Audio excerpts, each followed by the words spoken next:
अस्सलाम वालेकुम, मैं हूं अलीना शिगरी। इलेक्शन कमीशन ऑफ पाकिस्तान ने महज निचली अदालतों के फैसले पर पाकिस्तान तहरीक इंसाफ के सेनेटर एजाज चौधरी, रुकन कौमी असम्बली मोहम्मद अहमद चट्टा और opposition leader Punjab assembly Ahmad Khan Bachhar की नाअहली का नोटिफिकेशन जारी कर दिया है।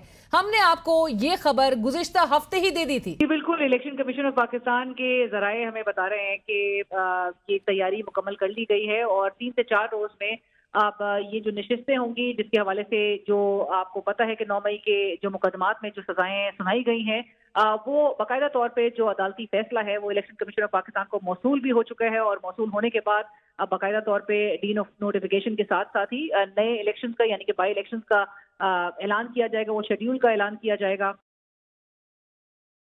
मुकदमात के हतमी फैसले आने से पहले ही इलेक्शन कमीशन ने इन अरकान असेंबली को ऐवानों से निकाल बाहर किया है। हालांकि मखसूस नशिस्तों का फैसला सुप्रीम कोर्ट से आने के बावजूद इलेक्शन कमीशन ने इस फैसले पर उस वक्त तक अमल दरामद नहीं किया जब तक नजरसानी की दरख्वास्त को निपटा नहीं दिया गया। चेयरमैन पाकिस्तान तहरीक इंसाफ बैरिस्टर गौहर खान ने सोशल मीडिया पर रद्द-ए-अमल देते हुए कहा कि जमहूरियत दाव पर लगी है।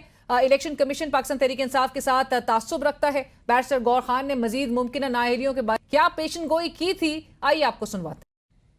गौहर खान साहब ने अब्दुल लतीफ चित्राली साहब की नोटिफिकेशन के हवाले से का हवाला देते हुए अपने ट्वीट में इस इलेक्शन कमीशन ऑफ पाकिस्तान के आज के नोटिफिकेशन को सेल्फ कॉन्ट्रडिक्टरी करार दिया है क्योंकि अब्दुल लतीफ साहब का केस कल समाअत के लिए इलेक्शन कमीशन ऑफ पाकिस्तान में मुकर्रर है। आपको साथ साथ ये भी बताएं कि हुकूमत और अपोजिशन के माबैन जो महाज है वो गर्म होता नजर आ रहा है। उसकी ताज़ा मिसाल आज पंजाब असेंबली इजलास के दौरान सामने आई जब अपोजिशन के रुकन खालिद निसार डोगर साहब ने हुकूमती रुकन हसन रियाज साहब को थप्पड़ रसीद कर दिए। बहुत ही अनफॉर्चुनेट मनाजिर थे। कायम मकाम स्पीकर ने on the other hand opposition रुकन खालिद डोगर साहब को अगले 15 इजलासों के लिए मुअत्तल कर दिया। आज इसी हवाले से हम गुफ्तगू करेंगे। इस वक्त पाकिस्तान तहरीक इंसाफ के सीनियर रहनुमा और NA 66 वजीराबाद से इलेक्ट होने वाले MNA जो कि अब साबिक MNA मोहम्मद अहमद चट्टा साहब इस वक्त हमें ज्वाइन कर रहे हैं ऑन टेलीफोन कॉल। चट्टा साहब अस्सलाम वालेकुम। जी वालेकुम सलाम जी। चट्टा साहब, आज इलेक्शन कमीशन की जानिब से अब जो नोटिफिकेशन सामने आ गया है आपकी डिस्क्वालिफिकेशन का बाकायदा तौर पे, और जो 17 फरवरी 2024 का नोटिफिकेशन था दैट हैज बीन रिकॉल्ड, क्या रद्द-ए-अमल है? आप एक्सपेक्ट कर रहे थे ये इतनी तेजी से होगा? देखिए, ये सब कुछ बड़ी हेस्ट में किया जा रहा है और ये तो ऐसे ही नजर आ रहा है कि जी जिस तरह एक पहले ही प्री प्लान किस्म की चीज चल रही है जिसमें मकसद है PTI के लोगों को डिस्क्वालीफाई करना, बाई इलेक्शंस कराना, और ऐसे ही लग रहा है कि जिस तरह इनकी ख्वाहिश है कि कोई जिस तरह के PMLN को सिंगल मेजॉरिटी कौमी असेंबली में देने का कोई ऐसा इरादा लग रहा है इस किस्म की कोई चीजों के अंदर। हालांकि देखें, जो फैक्ट ऑफ द मैटर है कि अभी अपील करने के भी 15 दिन होते हैं अगेंस्ट एनी डिसीजन, और यूजुअली इसका वेट किया जाता है, कुछ स्पीकर को रेफरेंस भेजा जाता है। जिस तरह हमारे पास एग्जांपल है कि कुछ दिन पहले कोई महीना दो पहले हमारी ही पार्टी के एक MNA हैं चित्राली साहब, उनको भी इस किस्म की सजा हुई, लेकिन एक मुनासिब टाइम दिया गया अपील का। और कल हेयरिंग है चट्टा साहब उनकी। हाँ जी, अभी कल हेयरिंग है ना जी उनकी, तो हमें तो नोटिस ही किसी किस्म का नहीं दिया। तो आपको नोटिस रिसीव नहीं हुआ, आप कह रहे हैं? कोई नोटिस नहीं, कोई चीज नहीं हमें किसी किस्म की दी गई और सीधा डिस्क्वालिफिकेशन पे ले गए। तो हम इस बात को इंशाल्लाह कानूनी हर फोरम के ऊपर हम चैलेंज करेंगे, हमारा राइट है, हम इसको चैलेंज करेंगे इंशाल्लाह ताला, और अल्लाह बेहतरी करेगा इंशाल्लाह। तो आपको सुनने के लिए कोई अपॉर्चुनिटी नहीं दी गई, आपको कोई नोटिस नहीं मिला और सीधा के सीधा आपने आज ये आपको पता कैसे चला इस नोटिफिकेशन का जो आज सरफेस किया है? सोशल मीडिया पे जी, सोशल मीडिया के ऊपर ये नोटिफिकेशन देखा जिससे हमें पता चला कि जी कि हमें डिस्क्वालीफाई भी कर दिया गया है and we were given no opportunity, no hearing किसी किस्म की। सो अपील के लिए आप कब रुजू कर रहे हैं अदालत? देखिए, अपील के लिए हमारा कानूनी हक होता है, किसी भी फैसले को ओवरटर्न कराने के लिए उसकी जो अपील होती है उसके 15 डेज टाइम होता है from the date of judgment, जो कि कानूनी तौर के ऊपर 22 तारीख के ऊपर 15 दिन ऐड करें तो वो अगले महीने की 5-6 तारीख के कहीं आसपास बनता है। So we still have time for that, और इंशाल्लाह ताला हम हर लिहाज से जो हमारी कानूनी बैटल है हम उसको लड़ेंगे इंशाल्लाह। राइट, बट चट्टा साहब, जमशेद दस्ती साहब के उस कॉन्स्टिट्यूंसी में बाई इलेक्शन का शेड्यूल भी सामने आ गया है और कोर्ट की जानिब से अभी तक कोई केस भी नहीं मुकर्रर हुआ है। लेट्स होप कि आपके पास अपील का टाइम अगरचे जरूर मौजूद है। देखिए हम जिस प्रोसेस में से गुजर रहे हैं, हम इंसाफ की खातिर ही तो इस प्रोसेस में से गुजर रहे हैं। पाकिस्तान तहरीक इंसाफ का हमारा जो मकसद है इमरान खान साहब का, वो इंसाफ ही तो है कि इस मुल्क में रूल ऑफ लॉ होना चाहिए। तो इंशाल्लाह ताला हम पुरुमीद हैं। हमने कानूनी तरीके से मामलात को इंशाल्लाह आगे लेके चलना है और अपनी भरपूर कोशिश करनी है और इस पे गिवन नहीं करना। And one must try.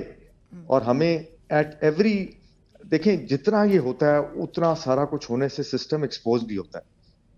तो हम देखें, हमें अपनी पूरी जो हमारे इस वक्त सिस्टम में चल रहा है, जो सारा कुछ है, उसको पूरी तरीके से एक्सपोज करने के लिए हमने पूरा इसको लेके चलना है और हम इंशाल्लाह हर फोरम के ऊपर अपनी जो लीगल बैटल है उसको लड़ेंगे। और आपके पार्टी के चेयरमैन वो ऑलरेडी बता रहे हैं कि 70-75 के करीब जो है वो मजीद पार्लियामेंटेरियंस आप लोगों के वो उनकी डिस्क्वालिफिकेशन मुतवक्के। But thank you so much Chatha sahab for joining us. बहुत शुक्रिया आपके वक्त का। पाकिस्तान तहरीक इंसाफ के सीनियर अहमद चट्टा साहब की गुफ्तगू आप सुन रहे थे। हमें स्टूडियोज में ज्वाइन कर चुके हैं हाफिज एहसान खोकर साहब, सीनियर माहिर कानून, और हमें पैनल में ज्वाइन कर रहे हैं आबिद जुबैर साहब, साबिक सदर सुप्रीम कोर्ट बार एसोसिएशन। आप दोनों का बहुत शुक्रिया हमें ज्वाइन करने के लिए।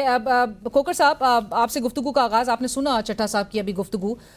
कोई नोटिस उनको रिसीव नहीं हुआ, कोई अपॉर्चुनिटी उनको सुनने की उनको मैसर नहीं थी। एक तरफ आप चित्राली साहब जो उनके जो एमएनए थे, अब्दुल लतीफ चित्राली साहब, जिनका फैसला एटीसी इस्लामाबाद से 30 मई को 2025 को आया, उनको नोटिफिकेशन इशू हुआ ऑन क्वेश्चन ऑफ डिस्क्वालिफिकेशन और हियरिंग फिक्स हो गई। कल वो सुनी जाएगी 29 तारीख को। लेकिन इनके केस में फौरी तौर पे गुज़िश्ता हफ्ते डिस्क्वालिफी वो होती है, सजाएं इनको कन्विक्शन का सामना करना पड़ता है, और फौरी तौर पे हेस्ट में वो कह रहे हैं कि ये डिस्क्वालिफिकेशन का नोटिफिकेशन आ गया। बिस्मिल्लाहिर्रहमानिर्रहीम। अलीना, आपका शुक्रिया। पाकिस्तान के आइन की आर्टिकल 62, आर्टिकल 63 और उसके बाद जो तीसरा है सेक्शन 137, 138, 139 जो है, ये किसी भी मेंबर्स के क्वालिफिकेशन या डिसक्वालिफिकेशंस को डील करती हैं। लेकिन पर्टिकुलरली जिस कॉन्टेक्स्ट में आपने बात की है वो आता है आर्टिकल 63। और आर्टिकल 63(1)H के नीचे ये है कि अगर कोई शख्स जो है या मेंबर ऑफ पार्लियामेंट जो है, चाहे सेनेटर है, नेशनल असम्बली, प्रोविंशियल असम्बली, अगर उसे कॉम्पिटेंट कोर्ट जो है वो सज़ा दे देती है 2 साल या 2 साल से ज़्यादा जो है, तो इमीडिएटली ही स्टैंड डिस्क्वालिफाइड। अब उसका प्रोसेस ये है कि 2 ऑफिस इसके अंदर इन्वॉल्व हैं। एक है ऑफिस स्पीकर का और दूसरा ऑफिस है चीफ इलेक्शन कमिश्नर का, इलेक्शन कमीशन ऑफ पाकिस्तान का जो है। अगर तो डिस्क्वालिफिकेशन का प्रोसेस सेक्शन 137, 38 और 39 में होता तो डेफिनेटली नोटिस जो दिए गए थे, जिस तरह इमरान खान की जो पहली डिस्क्वालिफिकेशन आई थी वो 137, 38 और 39 में आई तो उसका नोटिफिकेशन था वो एक इंडिपेंडेंट। अब ये वाला जो है इसके अंदर दोनों ऑफिस का मेयर जो है वो एक पोस्ट ऑफिस का रोल है। अब ये है कि अगर कोई कॉम्पिटेंट कोर्ट जो है वो जो सज़ा दे देती है, जिस तरह 22 जुलाई को ये आया, स्पीकर जो कंसर्न है, एक इसके अंदर स्पीकर इनका आएगा नेशनल असम्बली का और बचर साहब का आएगा पंजाब असम्बली का।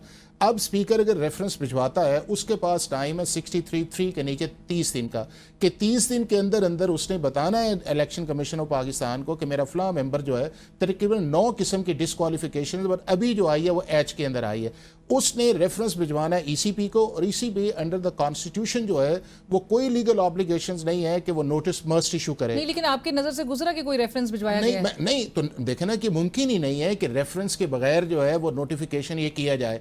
अब उन्होंने नोटिफिकेशन भिजवाया। अब इलेक्शन कमीशन सिर्फ 2 चीज़ें देखता है जो उसने देखनी। एक ही है कि क्या जो सज़ा है उसको जो है वो किसी कॉम्पिटेंट कोर्ट ने की है, एक सिर्फ वो उसको वेरीफाई करता है। और अगर दूसरा बाज़ दफ़ा इस तरह होता है कि आप इलेक्ट हो जाते हैं लेकिन आपका जो पीरियड है वो 5 साल से कम होता है और आप चले जाते हैं, तो उसके अंदर ये है कि अगर उन्होंने नोटिस, जिस तरह चित्राली साहब का है वो भी उन्होंने कर दिया है, तो ऐसी कोई कंपल्शन नहीं है कि वो नोटिस इशू करें।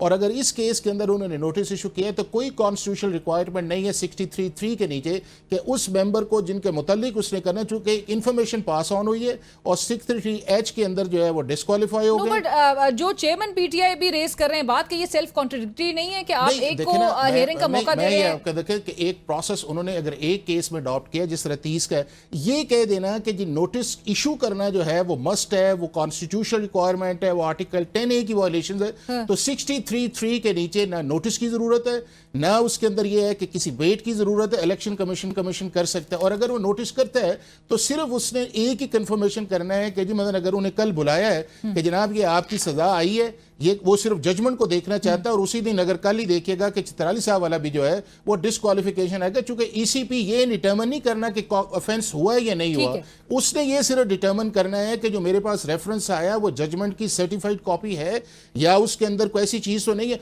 वो उनके पास आ गई है। तो जब आ गई है तो उसके बाद ये है कि वो 10 साल ये आएगा, क्या नाम है आपका, जब सजा हुई है इनको 10 साल है तो ये जो है स्टैंड डिस्क्वालिफाइड, और इनकी जो फर्दर है वो ये है कि 5 साल जो सेक्शन 232 के नीचे अमेंडमेंट आई थी, तो 10 साल के बाद 5 साल और यानी कि 15 साल के लिए वो स्टैंड डिस्क्वालीफाई है। और अगर ये है कि उनकी जजमेंट सस्पेंड हो जाती है तो ऑटोमेटिकली जो है वो जजमेंट सस्पेंशन के बाद जो है ईसीपी का नोटिफिकेशन भी सस्पेंड हो जाएगा, जो उन्होंने 17 फरवरी का इनका रिकॉल किया। राइट, वो रिकॉल हो चुका है। जुबैरी साहब, how are you looking at things? Barrister Gohar Khan साहब सीनियर वकील हैं, वो भी वो कहते हैं इस वक्त हमारी डेमोक्रेसी एट स्टेक है। ईसीपी के बायस पे वो सवाल उठा रहे हैं। वो कह रहे हैं कि एक केस में आप कल हियरिंग के लिए उसको स्केड्यूल करते हैं और दूसरे में आप opposition leader of the Punjab assembly उनको आप डिस्क्वालीफाई कर देते हैं। आप एक और एमएनए को जो है उसका डिस्क्वालिफिकेशन का नोटिफिकेशन आप जारी कर देते हैं। What does this tell us? आप अभी गुफ्तगू सुन रहे होंगे चट्टा साहब की भी, जिन्होंने कहा कि हेस्ट में सब कुछ हो रहा है, हमें अपॉर्चुनिटी ही नहीं दी जा रही सुनने की। हाँ, बिस्मिल्लाहिर्रहमानिर्रहीम, बहुत शुक्रिया। देखिए, बिल्कुल आपने वजह फरमाया कि देखिए उसके पास जब डिस्क्वालिफिकेशन होती है अंडर आर्टिकल 63, नेचुरली इनको सज़ा हुई है सब्जेक्ट टू अपील, उसके अपील में क्या होता है, लेकिन इनको सज़ा हो गई है। तो इसका 63(2) में जो आर्टिकल 63(2) है उसके तहत स्पीकर अगर समझता है कि ये हो सकता है वो समझे कि नहीं भेजने की ज़रूरत है, उसको 30 दिन के अंदर ये रेफरेंस भेजना होता है इलेक्शन कमीशन ऑफ पाकिस्तान के पास। अगर वो नहीं भेजता तो वो डीम उसको समझा जाएगा कि उसने भेज दिया। अगर 30 दिन में नहीं भेजा, यानी 31वें दिन या 22-25वें दिन वो नहीं भेजता, तो ऑटोमेटिकली वो समझा जाएगा उनके पास। फिर इलेक्शन कमीशन के पास 90 दिन का टाइम होता है कि उस पर फैसला करे कि इस बात शख्स की डिस्क्वालिफिकेशन हो गई है नहीं। यहाँ तो अभी हुई है, अपीलें पेंडिंग है, जैसे आपने दस्ती साहब का फरमाया और यहाँ आपने छट्टा साहब को आपने सुना। वो तो खुद बता रहे थे कि अभी तक अभी वो रुजू कर रहे हैं, अपने वकला से डिस्कशंस कर रहे हैं। वो करते हैं, उनके पास तो अपील का टाइम होता है। लेकिन आप देखिए उनके पास 30 दिन का टाइम होता है स्पीकर के पास, और इनके पास चीफ इलेक्शन कमिश्नर के पास 90 दिन का टाइम होता है कि वो फैसला करें कि ये डिस्क्वालीफाइड है ही नहीं। लेकिन आपने देखिया यहाँ फौरन के फौरन फैसला हो गया। तो पहले क्योंकि बिल्कुल गौहर सही कह रहे थे कि डेमोक्रेसी, देखिए ये इलेक्शन ही फॉर्म 47 का इलेक्शन था, वो इलेक्शन हो गया। ये गवर्नमेंट जो है ये डेमोक्रेटिक गवर्नमेंट ही नहीं है। खुद इनके मिनिस्टर कहते हैं ये हाइब्रिड सिस्टम इनका चल रहा है। तो डेमोक्रेसी कहाँ है हमारे मुल्क में? और ये इलेक्शन कमीशन तो आज से नहीं 2 साल से मुतवातिर आइन की खिलाफ वर्जी करते हुए आ रहे हैं, इलेक्शन नहीं कराना 90 दिन में समथिंग। तो इनसे उम्मीद बिल्कुल इन्होंने यही उम्मीद थी कि ये करेंगे। आप देखिए रिजर्व सीट में पूरे साल उन्होंने फैसला नहीं किया, लेकिन जब वो रिव्यू हो गया वो जजमेंट रिजर्व सीट का, तो फौरन नोटिफिकेशन इशू हो गया और सीटें भी बढ़ गई वो बाकी पार्टियों के अंदर। तो आप ये देखिए, ये तो है ही बाइस्ड। लेकिन आप देखिए लॉ में ठीक है प्रोविजन नहीं है कि उनको दूसरी साइड को सुना, लेकिन लॉ ऑफ नेचुरल जस्टिस भी होता है कि आप किसी आदमी के खिलाफ उसको डिस्क्वालीफाई करने जा रहे हैं, आप उसको करें तो आप उसको बेशक सुने। और यहाँ बिल्कुल सही कह रहे हैं। तो आप फिर जो आपने एमएनए का नाम लिया, जो उनको नोटिस उन्होंने किया हुआ है, तो उनको नोटिस फिर क्यों किया उन्होंने, किस ग्राउंड पे किया? अगर उनके पास जरूरत ही नहीं थी नोटिस करने की। तो आपको देखिए जस्टिस करना है, आपको इंसाफ करना है। आप देखें, उनको बुलाएं कि ये जजमेंट आ गई है, तुम्हारे खिलाफ फैसला करता हूं। और डिस्कशन में एक ब्रेक शामिल करते, कहीं मत जाइएगा, हमारे साथ रहे। Welcome back. डिस्कशन को आगे बढ़ाते हैं। जुबैरी साहब, आप ईसीपी के रोल के हवाले से बता रहे हैं। जमशेद दस्ती साहब का, जिनका बाई इलेक्शन का वो शेड्यूल भी जारी हो चुका है और अभी भी मुतवक्के ईसीपी सोर्सेज ने लास्ट वीक हमें बता दिया था कि इनकी कन्विक्शंस के बाद जो गुज़िश्ता हफ्ते कन्विक्शंस हुई हैं, इनका भी अभी बाई इलेक्शंस का शेड्यूल अंडर डिस्कशन है और वो भी जारी हो जाएगा। सो आपको क्या लग रहा है, कोर्ट्स जो है वो अपील जो है वो फिक्स करने में वो टाइमली हो सकेंगी या उसमें भी एक ताखीर होगी? फिर मैं तो समझता हूँ उसमें भी ताखीर होगी। लग जाए तो बड़ी अच्छी बात होगी, इंसाफ के साथ लगना चाहिए। लेकिन ये 26वीं तरमीम वाली जुडिशरी है, इससे पता नहीं क्या उम्मीद रखनी चाहिए, तो हम वक्त ही बताएगा। कि देखें आप, इमरान खान की देखिए अपील पेंडिंग है जनवरी से, आज तक उसके ऊपर हियरिंग ही नहीं हुई इमरान खान साहब की कि वो सस्पेंड हो उनकी सेंटेंस या नहीं। तो 190 million pound. And the fact कि गौहर खान साहब वो ये कहें खोकर साहब के जो 70 to 75 उनके पार्लियामेंटेरियंस हैं, उनकी डिस्क्वालिफिकेशन मुतवक्के। आपको याद होगा चीफ जस्टिस ऑफ पाकिस्तान ने अप्रैल से लेकर 4 महीने की डेडलाइन दी थी कि जो 9 मई के मुकदमात हैं इनके ट्रायल्स को कंप्लीट किया जाए। जुलाई 31 एक तरफ वो पॉलिटिकल अपनी प्रोटेस्ट मूवमेंट की तरफ बढ़ रहे हैं। आज ही चीफ जस्टिस ऑफ पाकिस्तान को leader of the opposition in Punjab assembly चट्टा साहब ने, बचर साहब ने, उन्होंने खत लिखा और खत में जो है वो selective FIRs, arbitrary detentions, coercive police conduct और इन सब का जिक्र करते हुए उन्होंने कहा प्रोसीजरल हेस्ट है with which trials are progressing. ये क्या बता रहा है, क्या रिफ्लेक्ट कर रहा है? देखें, एक तो ये है कि जो आपने पहले कही कि और जुबैरी साहब ने जो बुकाया कि उनको नहीं नजर आ रहा कि ताखीर से उनको लग रहा है कि कोर्ट्स में ना 30 डेज मैंडेटरी पीरियड है कि 30 डेज़ के बाद करना है या 30 डेज़ को करना है, यानी कि विद इन 30 डेज़ वो किसी वक्त स्पीकर कर, और ना ही 90 डेज़ का मैंडेटरी पीरियड है कि जी 90 डेज़ उसने वेट करना है। और दूसरा ये है कि जिस दिन जो शख्स डिसक्वालीफाई कर दिया जाता है उसका नोटिफिकेशन उसी डेट से रिकॉल आएगा कि जो जिस तरह इनका फरवरी के अंदर आया है, किसी का 16 है, किसी का 17 है। तो उसके बाद जो अगला प्रोसेस है इलेक्शन एक्ट का, वो है सेक्शन 57, जिसके अंदर फिर इलेक्शन कमीशन जो है वो फौरी तौर पे नोटिफिकेशन करेगा बाय इलेक्शंस का, और मेरा ख्याल है कल वो भी आ जाएगा, चूँकि ये 57 की एक रिक्वायरमेंट है कि आपने उससे जिस दिन वो डिस्क्वालीफाई हुआ सीट का प्रोसेस अगला शुरू हो जाना। अब दूसरा ये है कि जो आपका जो भी एक 9 में एक आपके सामने हकीकत है, उसके अंदर पूरे मुल्क के अंदर एक इंसिडेंट्स आए, उसको पोलिटिसाइज किया गया, उसी को पॉलिटिकल ओवरटर्न करने की कोशिश की गई, उसको हाई कोर्ट सुप्रीम कोर्ट के अंदर जो है ड्रैग करने की कोशिश की गई, उसको सिविलियन मिलिट्री लॉज के अंदर लेके आया गया, ATC। अब अगर ये है, अगर अलीना ओरिजिनल लॉ देखा जाए जो एंटी टेररिज्म एक्ट का है, उसके अंदर जो भी केस आप वहाँ पे चलान जाएगा उसका 7 दिन के अंदर फैसला है, उसके बाद उसकी अपील है, और हाई कोर्ट जो है वो 30 दिन के अंदर उसकी अपील का फैसला करेगा। ये लॉ की मैंडेटरी रिक्वायरमेंट है, बट अनफॉर्चुनेटली हमारे मुल्क में नहीं। जब ये सारी बेल्स वहाँ पे गई सुप्रीम कोर्ट के अंदर, तो सुप्रीम कोर्ट ने कहा जी ठीक है, इनका 4 माह के अंदर फैसला कर दें, चूँकि पीरियड तो मैंडेटरी 7 दिन है। अब वो जब प्रोसेस ट्रिगर हुआ है तो जो भी शख्स इसके अंदर इन्वॉल्व है, MNA है, MP है या आपका सेनेटर है, अगर वो इसके अंदर अदालत समझती है जो एंटी टेररिज्म कोर्ट है कि वो उसकी सजा बनती है तो वो दे देगी, नहीं तो एक्विटल जो है वो चली जाएगी। दूसरा जो इंपॉर्टेंट है वो है लेटर्स जो है। अनफॉर्चुनेटली आपको याद होगा कि एक PTI का delegation chief justice of Pakistan को भी मिला था और उन्होंने इन कंसर्न्स के कहा था। अब चीफ जस्टिस ऑफ पाकिस्तान का जो ऑफिस है वो अप्रोप्रिएट लीगल कॉन्स्टिट्यूशनल फोरम ही नहीं है। अगर आपने करना है तो आप उस प्रोसेस पे करें, और इसके अंदर आपके देखें कि अगर इनका जिस पे बात की जा रही है, ये इन ट्रायल्स को अगर इकट्ठा करवा लेते, सेक्शन 186 के नीचे जो है वो एक एप्लीकेशन दे देते, वो आएगा। बट बुनियादी तौर पे मैं समझता ये हूँ कि पॉलिटिकल स्ट्रैटेजी और लीगल स्ट्रैटेजी दोनों के अंदर सीरियस लैप्सेस हैं, बट उसका रिजल्ट्स जो है वो निकल जाता है कि आप सारे प्रोसेस को बाइस करते हैं। जब आप एक तरफ अलीना कहते हैं कि जो भी शख्स मुलव्वस है उसको सजा मिलनी चाहिए, तो फिर आप उस प्रोसेस के अंदर जाए ना। फिर आप 26वीं आईनी तरमीम से पहले ये जितनी भी अदलिया के आपने फैसले जो आए हैं जो इससे पहले, वो सारे के सारे वो जज वो हैं जो 26वीं आईनी तरमीम से पहले थे। उसके बाद तो नई अपॉइंटमेंट्स ही नहीं आई और उनके पास कोई केस भी अभी नहीं गया। लेकिन दीगर legal experts are of the view के एक भी केस जो है एग्जीक्यूटिव के खिलाफ भी नहीं आया। नहीं देखे ना, आप जितने भी ट्रायल के केसेस आते हैं, ट्रायल कोर्ट के केसेस आते हैं, वो जनरली जो है सजाएं उनके अंदर आती हैं।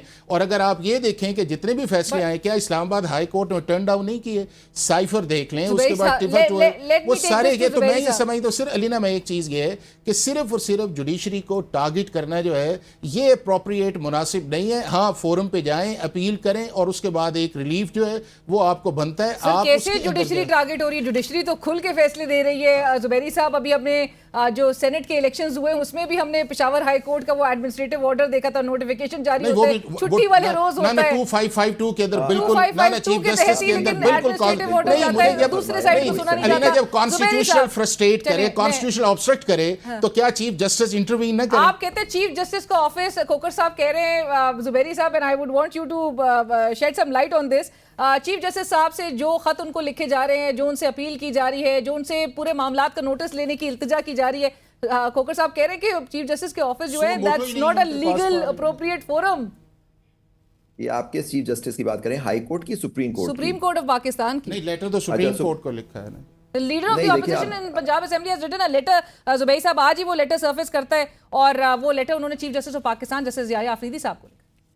देखिए, अब लेटर्स का तो सुओ मोटो की पावर तो आप सब्जेक्ट टू 26वीं तरमीम अब कर दिए, लेकिन हाई कोर्ट्स के पास सुओ मोटो की पावर नहीं है। आपने अभी पेशावर हाई कोर्ट का जिक्र किया, सेनेट के इलेक्शन का, वो सुना अपेरेंटली वो संडे के दिन उन्होंने ऑर्डर पास किया और वो ईसीपी ने तीसरा खत लिखा था पेशावर हाई कोर्ट का।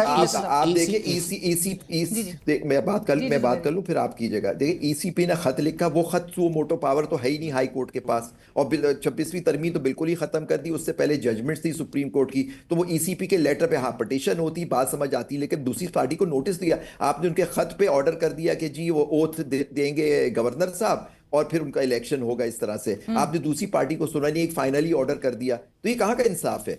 देखिए, आप अगर आपको करना भी है तो कम से कम दिखावा ही कर लीजिए कि आप दूसरी पार्टी को सुन रहे हैं, उनको नोटिस कर रहे हैं। संडे को ही आपको सुना था, उनको 2 घंटे का नोटिस दे देते हैं, 3 घंटे का कि आ जाओ, एटलीस्ट सुन इस लिया बात का जाता, उनके जवाब पास दो, एक मौका नहीं सुन होता लो ये जाता। हम ये तो नहीं कह रहा कोई आदमी कह रही है, देखिए इंसाफ का तकाजा ये होता है कि हत्ता कि शैतान ने जब अल्लाह मियाँ को सिजदा करने से इंसान को मना किया तो अल्लाह ने उससे भी पूछा तुमने क्यों मना किया, जबकि उसको मालूम था कि अल्लाह ने कहा वो रजीम है, रिजेक्टेड है। फिर भी अल्लाह ने उसको मौका, यही है प्रिंसिपल्स ऑफ नेचुरल जस्टिस, यही है कि 30 दिन, उसके बाद 30 दिन का टाइम होता है रेफरेंस भेजने का, मैंडेटरी शे नहीं है। लेकिन इतनी जल्दी भी क्या थी कि आपने वो इलेक्शन, आप पे बाइंडिंग नहीं था सुप्रीम कोर्ट का 14 जुलाई 2024 का फैसला कि आप रिजर्व सीट्स जो हैं इनको उन लोगों को दें, लेकिन आपने पूरे साल उस पर कोई फैसला नहीं किया, कोई उनसे पूछने वाला नहीं है उन लोगों से, और उसकी उस जजमेंट जो इंप्लीमेंट नहीं होती वो रिव्यू भी हो जाती है और सीटें भी उनको मिल जाती है। तो देखिए ये बात जो करने आप कह रहे हैं जुडिशरी पे अटैक की बात नहीं होती, बात ये होती कि इंसाफ ने वजह फरमाया अलीना आपने कि देखिए सारे एग्जीक्यूटिव के फैसले वाले मिलिट्री कोर्ट्स का देख और लीजिए, जुबैर साहब मैं इसमें ये जरूर ऐड करना चाहूंगी, आज ही वो पिटीशन भी सामने आई है जो साबिक chief justice of Pakistan justice Jawad S Khawaja साहब ने फाइल की है इन सुप्रीम कोर्ट, और विलफुल डिसोबीडियंस, फेडरेशन की विलफुल डिसोबीडियंस का जिक्र करते हुए वो जो है वो कंटेम्प्ट की पिटीशन फाइल की। लेकिन देखिए जजमेंट्स हैं सुप्रीम कोर्ट की कि आप पार्लियामेंट को डिक्टेट नहीं कर सकते, हाँ एग्जीक्यूटिव को आप डिक्टेट कह सकते हैं कि लॉ लेके आओ। अगर ये नहीं ला रहे थे तो आप भी तो एमएनए अभी तो मौजूद है, अभी सब डिस्क्वालीफाई नहीं हुए, एक आध तो कोई फिर भी रह जाएगा, तो उस वही कम से कम एक प्राइवेट मेंबर बिल ही मूव कर दिया इसके कि अपील का राइट दिया जाए मिलिट्री कोर्ट्स के ट्रायल में। इन्होंने क्यों नहीं किया, पीटीआई वालों ने या किसी और ने क्यों नहीं किया वो अपील का, वो बिल तो पेश कर देते, कौन रोक रहा है आपको? जुबैर साहब आपको इस पिटीशन का कुछ नजर आ रहा है, कोई अच्छे प्रोस्पेक्ट्स जहां पे प्राइम मिनिस्टर शहबाज शरीफ साहब और को इस 7 मई के इस ऑर्डर को कंप्लाई ना करने के हवाले से ये जो कंटेम्प्ट की पिटीशन फाइल हुई है? नहीं, मुझे बिल्कुल नहीं नजर आ रहा कुछ, फॉर द सिंपल रीजन वो कहेंगे कि पार्लियामेंट का हक है वो कानून साजी करे ना करे, गवर्नमेंट का है वो बिल लाए, वो बिल नहीं लाए। हाँ अगर जजमेंट में लिखा हुआ था कि उनको ऑर्डर किया जाता कि ये बिल आप पार्लियामेंट में मूव करेंगे इस पीरियड के अंदर, क्योंकि तभी तो शॉर्ट ऑर्डर आया, रीजंस तो आए नहीं है मेजॉरिटी के। जी कोकर साहब मैं क्विकली जाऊंगा। नंबर 1 ये है कि अलीना इंस्टीट्यूशनल कंटेम्प्ट दुनिया में कहीं नहीं है। इन कंटेम्प्ट जो है वो एक पर्टिकुलर शख्स जो है वो अगर अदालत को डिफाई करता है तो आप उसके खिलाफ एक्शन लेते हैं। वो प्राइम मिनिस्टर हो सकता है, वो मिनिस्टर हो सकता है, वो किसी मुल्क के अंदर ये नहीं है कि आप पूरी कैबिनेट जो है उसको नोटिफिकेशन करें, कैबिनेट जो है उसको किया ही नहीं जा सकता। नंबर 2 जो है कि जो चीफ जस्टिस पेशावर ने किया था वो आर्टिकल 255(2) के उन्होंने किया था, और वो कॉन्स्टिट्यूशन के अंदर हमारी प्रोविजन है कि अगर कोई शख्स जो है वो ओथ नहीं लेता तो चीफ जस्टिस डेजिग्नेट कर सकता है। और शाम को आपके इलेक्शन सेनेट्स के जो थे वो होने थे उसके अंदर, और सुबह अगले दिन जो था, और उस दिन आपने सिर्फ एक ही एजेंडा पे बुलाया था कि आपने उन ओथ लेना था, गवर्नमेंट ने बुलाया था। और गवर्नमेंट जब अलीना बुलाती है तो कभी भी जो है कोरम को पॉइंट आउट नहीं किया जाता। तो मेलाफाइड ये थी कि आप 24 पे जाएं और अगले दिन जो है इलेक्शंस ना होने थे। तीसरा वो है कि उनकी पेशावर हाईकोर्ट में आपको ये भी याद होगा कि उनकी खुद की पिटीशन छुट्टी वाले दिन नहीं हुई थी। और उससे पहले अलीना, उससे पहले इन्हीं लोगों के मुतालिक जो था पेशावर हाई कोर्ट ने स्पीकर को ऑर्डर किया हुआ था कि इनका ओथ ले, लेकिन वो ये है कि सुप्रीम कोर्ट में चला गया। अब 2 फैसले सिर्फ आए हैं जो 26वीं आईनी तरमीम के बाद मेजर आए हैं। एक आपका मिलिट्री कोर्ट्स का आया है और एक आपकी 12 जुलाई का जज। दोनों ऐसे फैसले थे कि जिसके अंदर जो 26वीं तरमीम वाली पहली सुप्रीम कोर्ट थी उसने कॉन्स्टिट्यूशनल ओवररीड किया था, रीराइट किया था। अब बात हुई है कि जी शैतान का जिक्र आया है तो नहीं, वो सुन लेना। नहीं, मुझे ये बताएं 12 जुलाई वाले दिन 12 जुलाई का जो ऑर्डर आया, उसके बाद 2 जो ऑर्डर आए कि जिसके अंदर इलेक्शन एक्ट को बगैर सुने किया गया, फेडरेशन को बगैर नोटिस किया गया, या उससे पहले प्रैक्टिस एंड प्रोसीजर का लॉ अभी आया ही नहीं है और आपने उसको सस्पेंड कर दिया, तो क्या उस वक्त आर्टिकल 10A या ये जो एग्जाम्पल इन्होंने दी है वो लागू नहीं है? उसके बाद दूसरी जो चीज आई है कि मिलिट्री कोर्ट के अंदर आपकी 62 साल से आपकी सुप्रीम कोर्ट कहती आई है इस चीज के अंदर 50 साल से ज्यादा जो है कि सिविलियंस का मिलिट्री ट्रायल हो सकता है।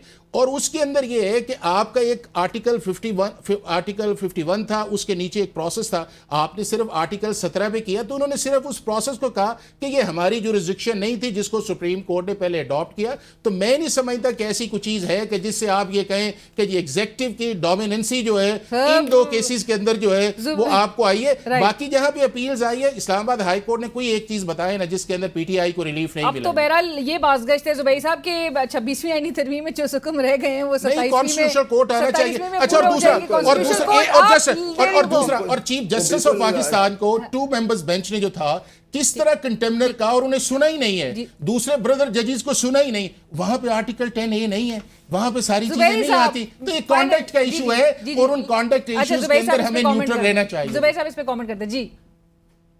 किस चीज पे? जुबैर साहब, यही जो बात हो रही है कि अब 27वीं यानी तरमीम के भी लिहाज से जो ये एक बाज़गश्त है, आपको लग रहा है कॉन्स्टिट्यूशनल कोर्ट की तरफ या मामला जा रहे हैं?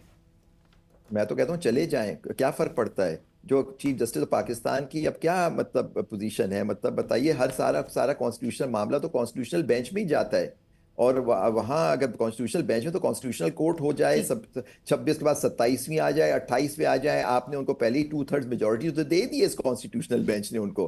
देखिए ये बड़ी बात है, आपने उनको जो उनके पास मेजोरिटी नहीं थी, एक रिजर्व सीट थी, तो उन लोगों के साथ ज्यादती, उनका सिंबल उनसे एक पिछले चीफ जस्टिस ने छीन लिया, और फिर कहते हैं कि वो जी मैंने तो ये थोड़ी कहा था कि उनको पार्टी के तौर पर ना करो। आपने जजमेंट सुप्रीम कोर्ट की इंप्लीमेंट नहीं हुई इस मुल्क में, उससे कोई पूछने वाला नहीं है कि आपने उसके बाद 2 ऑर्डर्स भी आए थे, कौन पूछे ना एग्जेक्टिव से क्यों नहीं इन्होंने किया, ये जो लोगों ने उसको इंप्लीमेंट नहीं होने दिया उनके खिलाफ कोई नहीं बनता। तो एग्जेक्टिव पहले सुप्रीम कोर्ट को उनसे पहले इसको रिव्यू करने से पहले पूछना चाहिए था कि आपने ऑर्डर इंप्लीमेंट क्यों नहीं किया। इंप्लीमेंट करके सीटें देते हैं, हाँ बेशक आप उसको रिव्यू करके उनसे ले लेते सीटें अगर उनको आप समझते थे गलत हैं, लेकिन वो इंप्लीमेंट नहीं हुआ ऑर्डर, लेकिन रिव्यू में वो जजमेंट हो गई। ये देखिए, ये है 26 तरमीम के समरात जो मैं आपसे बात कर रहा हूं। और देखिए आप अभी बात कर रहे हैं, आप उनके सपोर्ट में बोले जो कुछ भी बोले, इससे जमहूरियत को नुकसान हो रहा है, आपके मुल्क में इंसाफ नहीं मिल रहा आप लोगों को, जो आपके साथ ATC में और इन जगह में चीजें हो रही हैं। आप देखिए अगर इंसाफ नहीं मिलेगा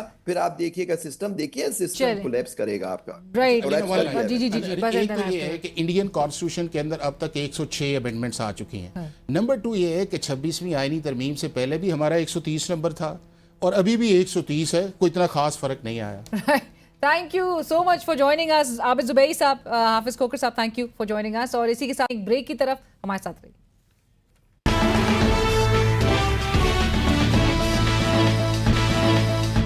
शेख वकास अकरम साहब, पाकिस्तान तहरीक इंसाफ के मरकजी सेक्रेटरी इत्तलात, इस वक्त हमें ज्वाइन कर रहे हैं। शेख साहब अस्सलाम वालेकुम, बहुत शुक्रिया ज्वाइन करने के लिए। शेख साहब, सबसे पहले तो ये बताइएगा कि 5 अगस्त की जो प्रोटेस्ट मूवमेंट की डेडलाइन है, जब आपको इसको पीक पर लेकर जाना है, और एक तरफ आज हम देख रहे हैं कि इस वीक का, उस आखिरी वीक का आगाज हो गया है 5 अगस्त तक के लिए, कोई मोबिलाइजेशन नजर नहीं आती, कोई स्ट्रैटेजी नजर नहीं आती, एक खामोशी ऐसा लगता है कि तारी है पाकिस्तान तहरीक इंसाफ के ऊपर। कोई हिकमत अमली है या 5 अगस्त भी एक खामोशी से ही गुजर जाना है वो दिन भी?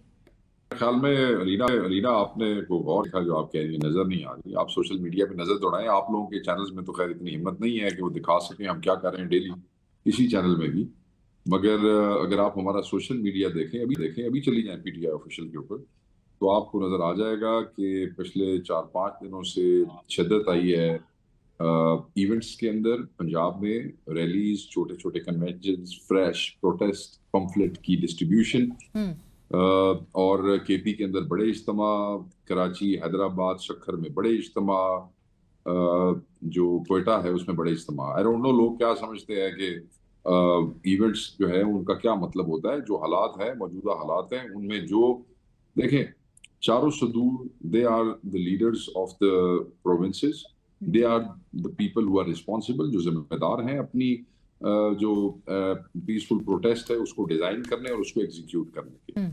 उनकी कोऑर्डिनेशन जनरल सेक्रेटरी ऑफिस के साथ है और वो कर रहे हैं, और आप उनके नताइज भी देख रहे हैं। कोई खामोशी वामोशी नहीं है। वो आए यारी खामोशी कहते होते हैं, छापे लाहौर पै रहे हैं, खामोशी की वजह से पढ़ रहे हैं। जो कल गुजरावाला में रैली निकली है, जो सियालकोट में रैली निकली है, जो कैडा में वो हुआ है, जो शेखुपुरा में हुआ है, जो आप लंबी लिस्ट है जाने की, सब जा रहे हैं और सब 5 के इवेंट्स की तरफ जाएंगे। उन्होंने कोई ना कोई आपस में किए हुए हैं। वो प्लान शायद इसीलिए सदूर और जनरल सेक्रेटरी नहीं बता रहे, क्योंकि इसी खदशे के तहत कि उससे पहले वर्कर्स या वेन्यूज जो है अगर वो डिस्क्लोज हो जाए, छापे तो वेन्यू डे पे पड़ रहे हैं, वो नए और भी कुछ चीजें तो वो भी खराब होंगी। So that's why they are doing. साहब, आज उमर अयूब खान साहब भी कह रहे थे कि 5 अगस्त का जो प्लान है वो महमूद खान अचकजई साहब अब शेयर करेंगे। बहुत इस हवाले से बात हो रही है कि पाकिस्तान तहरीक इंसाफ की जो क़यादत है, जो वर्कर्स हैं, उनको मुकदमात और गिरफ्तारियों का एक बड़ा डर है। दूसरी तरफ हुकूमत की भी आपको पता है, बरमला आके वो तो कह रहे हैं हमारी पूरी तैयारी है। मुझे याद है आप हमारे शोज में पहले भी कह चुके हैं कि हमारी जो स्ट्रैटेजी होगी वो हम खुफिया रखेंगे, हम मीडिया पे भी बिल्कुल पब्लिक नहीं करना चाहेंगे, बट कोई भी मूव जो है या कोई भी प्रोटेस्ट मूवमेंट शेख साहब यू नो इट के खुफिया प्लान के तहत तो बहरहाल नहीं किया जा सकता। नुक्ता अरूज जो है वो नुक्ता इख्तिताम तो नहीं है ना कि 5 को हर चीज ने खत्म हो जाना है। नुक्ता अरूज ही है, और नुक्ता अरूज उस वक्त के मौजूदा हालात के मुताबिक होता है नुक्ता अरूज, और नुक्ता अरूज ही होगा 5 को। आपको 5 का पता है ना, अभी आप सोशल मीडिया पे जाए ना, पीटीआई ऑफिशियल पे, कोई चीज खुफिया नहीं है। तो हमने कोई घरों के अंदर बैठ के तो नहीं किया, हमारे बच्चे बाहर निकल रहे हैं बेचारे, मारे भी खा रहे हैं, गिरफ्तारियां भी हो रही हैं, इतने बड़े बड़े इज्तिमा केपी में लीना। राइट, बट शेख साहब असल जो नुक्ता अरूज है उसका मकसद असल क्या होगा? क्या जो एक होता है ना कि जो टारगेट है, जो अचीव आप लोग करना चाह रहे हैं, एंड गोल जो है वो क्या होगा? और महमूद खान अचकजई साहब को ही क्यों कहा जा रहा है कि वो प्लान का ऐलान करें? देखिए, अल्टीमेट गोल तहरीकों के अंदर डेट के साथ अल्टीमेट गोल नहीं होता। ये कोई वो एडमिशन डेट नहीं होती कि लास्ट डेट है, इसके बाद कुछ नहीं हो सकता। तहरीकों के अंदर जो इवेंट्स की डेट्स होती हैं वो इफेक्टिवली अपना पॉइंट रजिस्टर कराने के लिए होती हैं, दुनिया को बताने के लिए होती हैं कि हमारे साथ ये जुल्म हुआ, और कोई खुदा ना खास्ता किसी ने जाके जेल ब्रेक तो नहीं करना है ना। So we are political party, whatever we do we must do under the law and the constitution.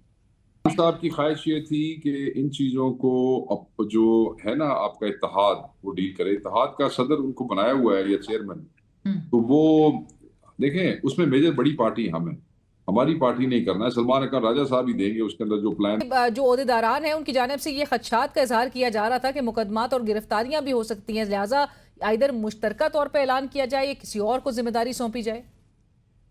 Alina हमेशा होती हैं, हमें अभी भी हो रही हैं। अभी छापे नहीं पड़ रहे लाहौर में, मियां वाली में उस रात क्या हुआ, और सरगोदा में डेट की से पहले जो बेचारे जिनका नाम था उनके घरों में पहले आना शुरू कर दिया। तो छापे तो हर जगह पड़ रहे हैं, और ऑब्वियसली वर्कर है बेचारा, छापे से बचना चाहते हैं लोग, बंदे नहीं खामखा किसी रौले में पड़ना चाहते, बंदे एहतजाज भी करना चाहते हैं, अपने आप को बचाना भी चाहते हैं, इसमें कौन सी बुरी।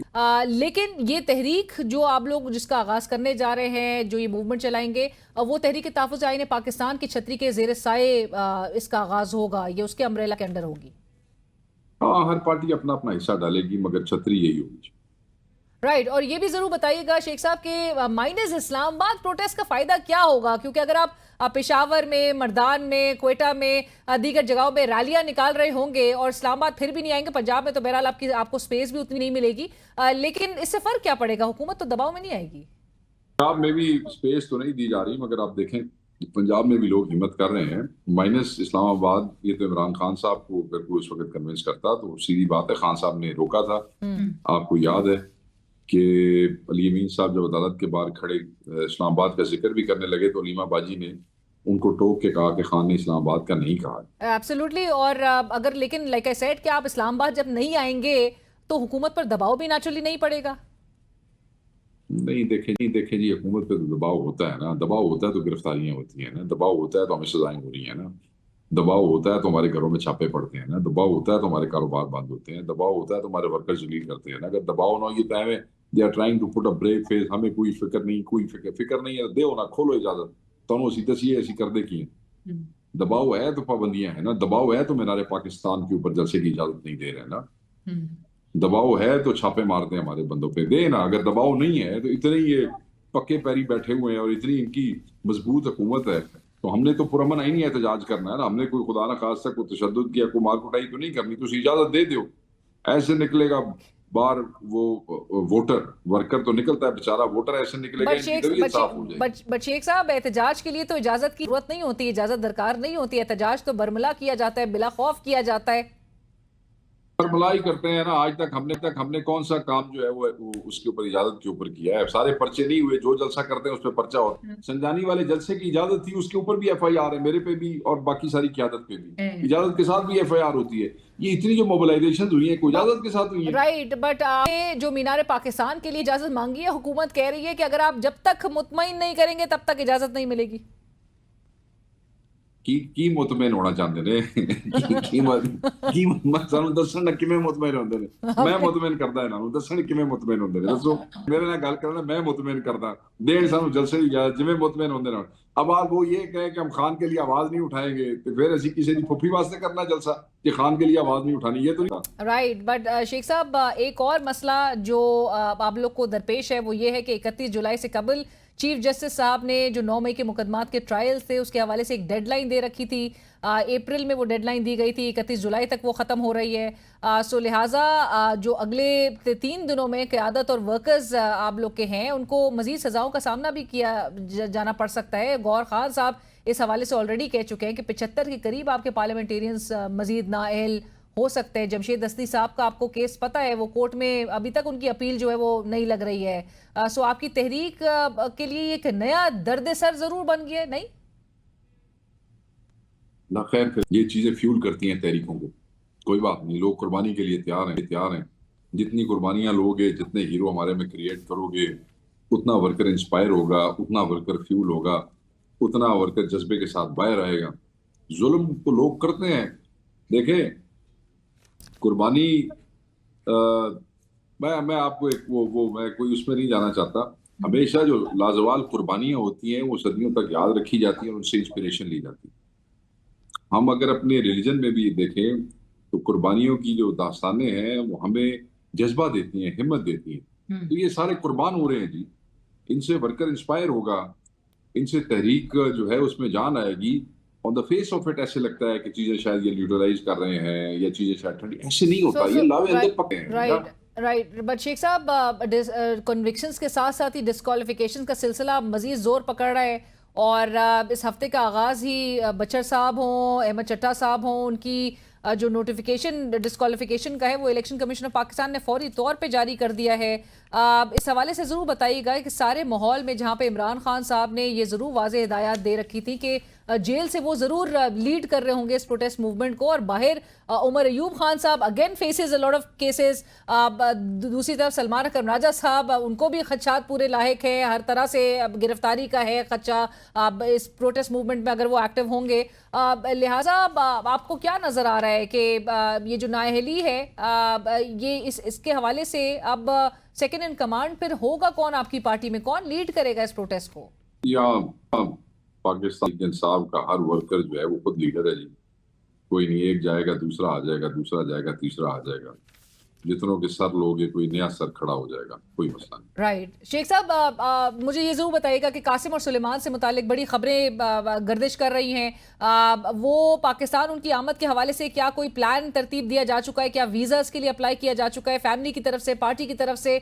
और ये जो बार बार खबरें रीसर्फेस कर रही हैं कि उनको शायद मना किया गया है पाकिस्तान आने से, इसमें कोई सदाकत है? देखो जी, हम डायरेक्ट इंटरेक्ट नहीं करते खान के बच्चों के साथ बहसीत पार्टी। उनका इंटरेक्शन जो होता है ये इतला हमारे तक आती है थ्रू वलीमा खान साहब आती है जो हमशीरा है इमरान खान साहब की। उन्होंने बताया था कि अमेरिका जाएंगे, उसके बाद पाकिस्तान आएंगे। अभी तक हमें फैमिली की तरफ से उनके पाकिस्तान आने की कोई डेट कंफर्म नहीं की गई। जब वो मुझे कर देंगे मैं आपसे शेयर करूँ। जब वो आएंगे तो ऑब्वियसली उनका राइट है अपने वालिद को मिलने का। हाई कोर्ट तो उनके टेलीफोनिक राब्ते के हवाले से भी 10 दे चुकी अहकामात जो पिछले 7 महीने से पूरा नहीं कर रहे। तो बेसिकली तो अपने वालिद को मिलने के लिए आएंगे पहले ना, they want to see their father. तो अरेंज कराएंगे, क्या कराएंगे वो तो आपको हालात का पता ही है क्या होगा। मगर वो स्टेट मिनिस्टर्स बहरहाल ये कह रहे हैं कि वो फैसिलिटेट करेंगे, अगर वो वालिद साहब से मिलने उनको बहुत पहले आ जाना चाहिए था। पर शेख साहब 5 अगस्त को इमरान खान साहब की जेल के इस अरसे को 2 साल मुकम्मल हो रहे हैं। जेल में जो वो उनका इतना अरसा उन्होंने गुजारा है, इस हवाले से जो जिम्मेदारी है जेल से बाहर ना आने की, या इसको कह लीजिए नाकामी, क्या मौजूदा पार्टी क़यादत ये नाकामी लेने को तैयार है? जिसने भी की है ये तो बड़ी बेहुदा सी बात है, मतलब इससे ज्यादा बेहुदा बात कोई नहीं हो सकती। नहीं, मतलब सवाल है, ये पार्टी क़यादत को 10-10 सालों की सजाएं होने जा रही है। पार्टी क़यादत डिस्क्वालीफाई हो रही है 1 by 1। क्यों हो रही है पता है आपको? क्योंकि उन्होंने इमरान खान का साथ नहीं छोड़ा। क्यों हो रही है पता है आपको? क्योंकि वो इमरान खान की रिहाई की कोशिशें करते रहे हैं और कर रहे हैं। That's why they are being disqualified. वो लोग जिनके घरों के आगे से पुलिस गुजरते हुए भी कांपती थी, उनके घरों के अंदर उन्होंने 100 रेड किए हैं। क्यों किए हैं? क्योंकि वो इमरान खान साहब के साथ खड़े हैं। इस मुल्क में जज उनके अपने हैं, इस मुल्क में पुलिस उनकी अपनी है, इस मुल्क में इदारे उनके अपने हैं जिनके साथ खान ने और हमारी पार्टी ने टक्कर ली। तो इसकी सोल जिम्मेदारी सिर्फ और सिर्फ उन्हीं लोगों पे है जिन्होंने खान को अंदर डाला है। खान अगर नहीं बाहर निकल रहा तो इसलिए कि ये सब मिल के जो है ये सिस्टम को इन्होंने तबाह कर दिया और फसाइयत की हद कर दी है। पाकिस्तान तहरीक इंसाफ के वर्कर को कि जी आप सारा पाकिस्तान बाहर क्यों नहीं निकल आया। कल तो ये लोग ये कहेंगे चलो ये आप ऐसे बताएं जी खान ने 3 करोड़ वोट लिए थे, वो वोटर कहाँ मर गए, वो सारे बाहर क्यों नहीं आए। ठीक है जी, सारे के सारे MNAs MPs जिम्मेदारान कुर्बान होते जा रहे हैं वन बाय वन, और सिर्फ खान की मोहब्बत में, खान की वफा के उसमें अगर कोई ये बेहुदा बात करे कि जिम्मेदारी पार्टी पे है तो मैं इसको बेहुदा से ऊपर कुछ भी नहीं कहूंगा। This is because we are fighting the whole system, the system is standing against us and we are political party. हम एक पॉलिटिकल पार्टी हैं, हमको मुसल्ला जत्था नहीं है। ये जो हमें वो कहानियां सुनाते हैं ना जी, सिर्फ मजम्मत ना करो, कुछ और की करिए। अदालतों में लड़ रहे हैं, पार्लियामेंट से अगवा हुए हैं, लड़ते रहेंगे, सीटें कुर्बान कर देंगे। अपने 5 साल की सीट होती है, 10 साल की MNA सजा लिए बैठा है। किस लिए? सिर्फ इसलिए कि उन्होंने इमरान खान साहब का साथ नहीं छोड़ा और उनकी रिहाई के लिए मुसलसल अपनी अपनी हैसियत के मुताबिक कोशिश करते रहे हैं और कर रहे हैं। That's why they are being penalised. और कोई भाग नहीं रहा। आपने देखा है जिसको सजा हुई है कोई छोड़ के चला गया।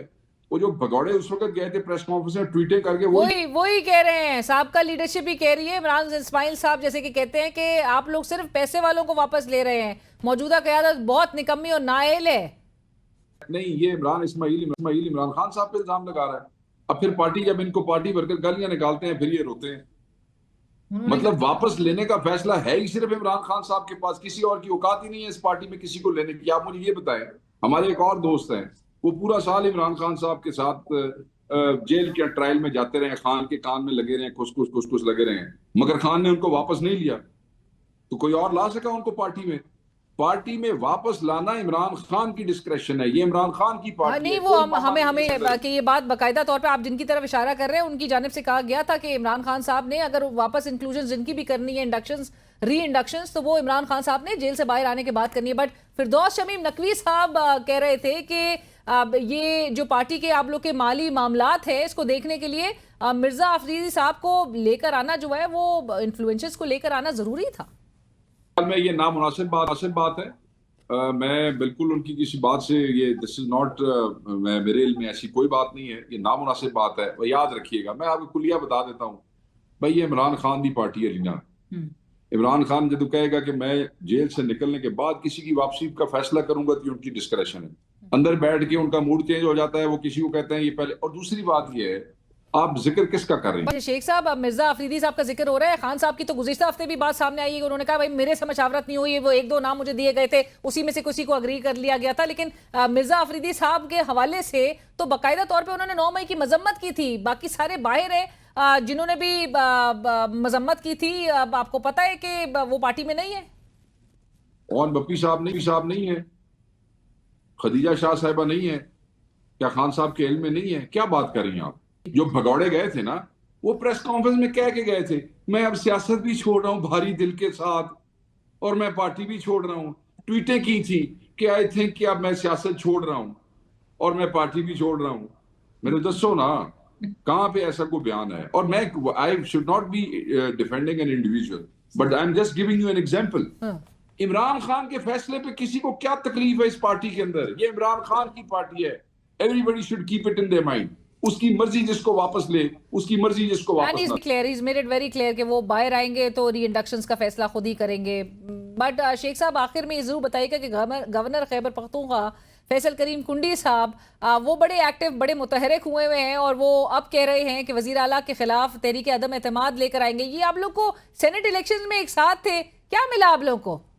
उनको क्या है, घोड़ा छांते बनो, इसलिए कि आपको याद है प्रेस कॉन्फ्रेंस जो हम सब ने मिलकर की थी, एक पूरी जिसमें सारी पाकिस्तान की क़यादत थी। जुनैद साहब भी थे, सीएम साहब भी थे, मैं भी था, राजा साहब, एवरीबडी, चारों सूबों के सदर भी इस्लामाबाद में, याद है आपको? सीएम ने तो कहा था कि भाई ब्रिंग इट ऑन, ले आओ। ये इक़्तिदार जो है ना, ये इक़्तिदार अगर इसलिए कोई छीनना चाहता है इस पार्टी के एक सूबे में कि हम इमरान खान का साथ नहीं छोड़ रहे, सो बी इट। बट शेख साहब, जिस तरह आप लोगों ने सेनेट इलेक्शंस के लिए सीट एडजस्टमेंट, सीट्स अपनी सरेंडर कर दी, 2 सीट कंसीड कर दी, मिल बैठ कर एक फॉर्मूला हुकूमत और ऑपोजिशन के दरमियान तय पा गया, उसके बाद इस किस्म की मामलात सरफेस करना। अलीना, ये सेनेट का वोट नहीं जे जेड़ा लोग के पाना है। अदम एतमाद होता है खुल के बाहर। कोई एक एमपी हमारा टूटा होगा ना तो मुझे उसकी शक्ल दिखाइएगा। नंबर 1। नंबर 2, किसी ने अपने नस्लों की सियासत तबाह करनी हुई, अपना मुंह छुपा के अंदर बैठना हुआ तो इमरान खान को छोड़ के जाएगा इस सूबे में, पता है आपको। बट ये जरूर बताइएगा शेख साहब कि जिन वर्कर्स की वजह से आप लोगों को इस सेनेट इलेक्शंस में, बल्कि इलेक्शंस की तरफ जाना पड़ा, अदरवाइज तो ये एक अनअपोज इलेक्शंस की तरफ बड़ा इसरार किया जा रहा था, तो जो नाराज आप लोग के अराकीन थे, जिनको बताया जा था कि अगर वो बगावत, वो अगर बागी हुए तो उनके खिलाफ पार्टी एक्शन लेगी, कोई एक्शन लिया जाने का कोई इम्कानात है, लिया जा रहा है? पार्टी का इंटरनल मामला है, अभी इस किस्म की कोई चीज जो है मुझे उधर से नहीं आई है, सेक्रेटरी जनरल ऑफिस से। और खान साहब ने सख्ती से मना किया है ऐसे इंटरनल इश्यूज पे बात करने से। कोई बात हुई तो पब्लिक वाली तो मैं आपसे शेयर कर लूंगा। राइट, सो मच शेख साहब फॉर जॉइनिंग अस। इसी के साथ ही प्रोग्राम की टीम अलीना शिकरी को कल तक के लिए इजाजत दीजिए। अल्लाह हाफिज।